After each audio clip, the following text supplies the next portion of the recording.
So you wanna be a picture book writer, then you gotta write picture books. And you're gonna need a bucket load of bright ideas for titles, plots, and hooks. If you're partial to prose or you're raring to rhyme, then repeat after me. It's a challenge, but I'm gonna tackle each story 1 month at a time with 12 by 12. And the first question is, I think maybe the most important one to think about if you are seeking partnerships or wanting to get into a partnership, which is, what do you bring to the partnership? And Kirsti, I'm going to have you kick us off with this one. And then Okay, so Robin. in my partnerships, both of them actually, I am a pantser. I'm totally willing to write a terrible, horrible, no good draft. And I'm really good at brainstorming and coming up with hundreds of terrible, horrible ideas. And Corey is not like that. She comes up with good ideas. Not as many, but you know, the ones she does come up with are really good, right? So, and the other things that I bring to the partnership is that I am a therapist. And so I have this bibliotherapeutic kind of point of view. I have a bunch of my own children, which gives me some experience with what a child might like. And I didn't mention in my intro, but the books that I write with Corey, they're written in rhyme, they're funny, they're filled with puns, and that's, my brain is a very punny brain. And so that's another thing that I bring. So. All right. Sarah, you want to go next? Sure. So I think in this particular partnership, you know, Fasika had published in Ethiopia, and we had created books together for this NGO. But in Ethiopia, at least in children's publishing, there is no like traditional and self-publishing. There's all self-publishing, pretty much. So she was used to finding her own illustrator, upfronting the cost for the printing press, doing all of her own marketing and everything. So when I got a U.S. agent, I said, do you want to try to publish something here?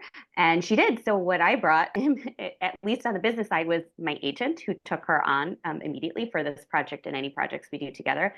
And really, like if Fasika wants to publish something on her own, at that as well. I had a bit of knowledge about the US publishing industry and how it works. So I was able to talk her through sort of what our process was going to be, which was not what she had experienced in the past. And then this is a book that is written in rhyme, and that is something that I had a lot of experience with rhyme and meter. So I sort of led that part of our craft in particular. Yeah. All right, Jolene, you want to go next? Sure. Yeah, for me, also the agent piece, because Minoru wasn't agented, and the knowledge of kids literature and kind of what some of the standard things would be, because he was very much a businessman, you know, so his writing was different from mine. So we had to blend things there. And also my ability to research for primary source documents and things like that. He had his experience, but I needed to dig for other things to help us support and tell this story. So I think those were some of the things that I brought. All right, Valerie. At the time that Kailei and I started working together, she wasn't published. She did have books under contract. So there were a number of things around related to that, you know, she would sort of have questions about. And so that's something that I brought, just a little more experience at that time. I think also I am, you know, very organized and very planned, and not that she isn't, because she's organized as well, but I'm sort of the whip cracker. I'll crack, you know, like, let's do, you know, I keep us really on a schedule. So I think that's part of it. And also when I heard about Kayleigh's vision for the book, I really, you know, and she'd even said she saw it, you know, of course it didn't have to be this way, but sort of not necessarily rhyme, but lyrical. And I think I really, that was a strength of mine. And so a lot of the, you know, lyrical language, particularly like the beginning page, the ending page, those were things that I wrote. And the other thing, which again, we can talk more about, is part of her commitment to writing this book and telling this story as a white person is she knew that it would be better if she was, doing this in collaboration with a person of color. So quite honestly, and, in full transparency, that was something else that I brought to our relationship. Right. And since we're on you at the moment, I'm gonna just flip it back and have you start us off on the second question, which is the flip side, which is what did your writing partner bring? Yeah, so I have to tell you the two things that stand out, and I should have said this before as well, of what I bring, because this is also something I think we both bring. We both are committed. We're both concerned about how the other is feeling. We both, we would check in, and we just had positive attitudes and just really strong work ethic. So those things I would say we both brought to the partnership. What I see as Kayleigh's strengths in particular, and Jolene, you mentioned this about research. Kailei is a researcher.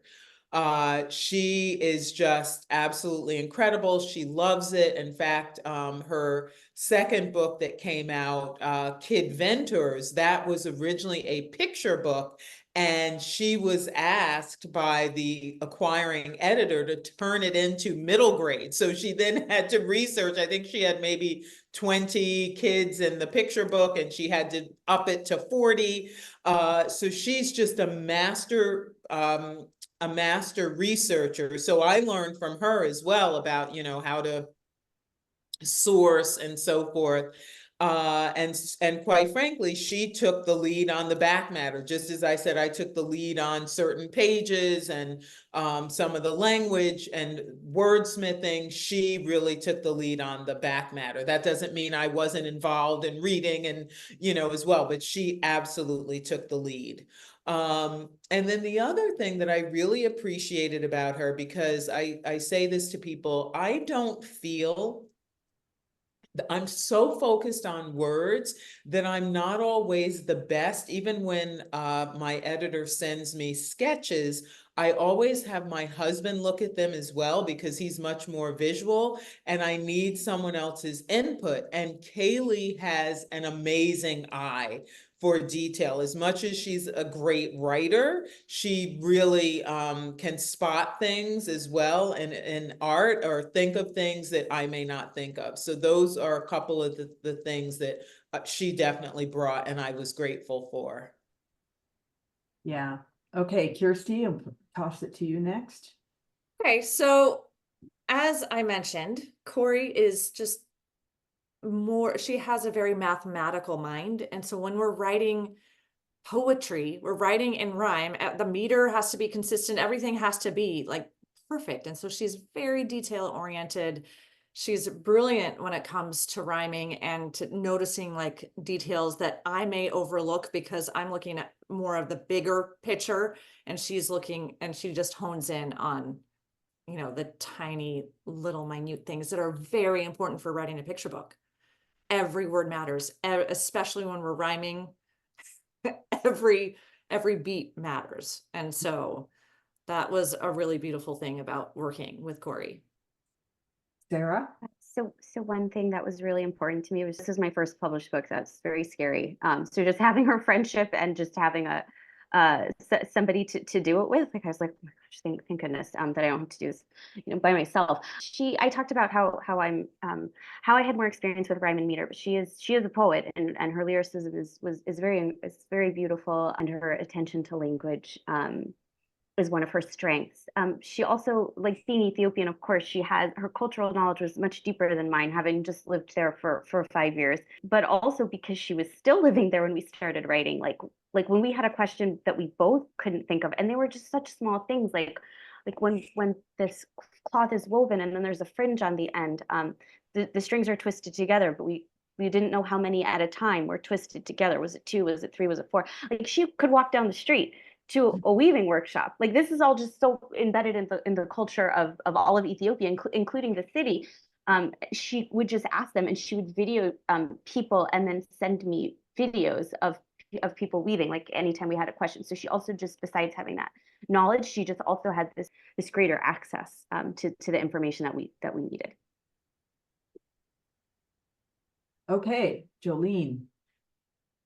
I said I was going to focus on Minoru and my experience, but I also need to give my kids some credit, honestly, because my daughter Shaian, she's a musician, and the rhyme and rhythm of the ofrenda that we built is, I would go kind of deaf to that. And she, as we were working, and she could always kind of keep me, no, mom, it's this, da-dun. You know, like she could always point it out. And my son, Valerie, like you had mentioned about Kailei and your husband, he has been amazing with like the illustration edits and picking out some of these things that I never would have noticed. So we all bring strengths, and it's so beautiful to get to see that play out.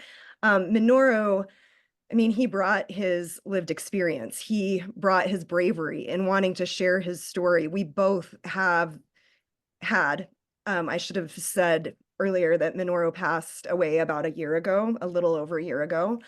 But we both had and still have this passion for social justice and wanting this story to be told.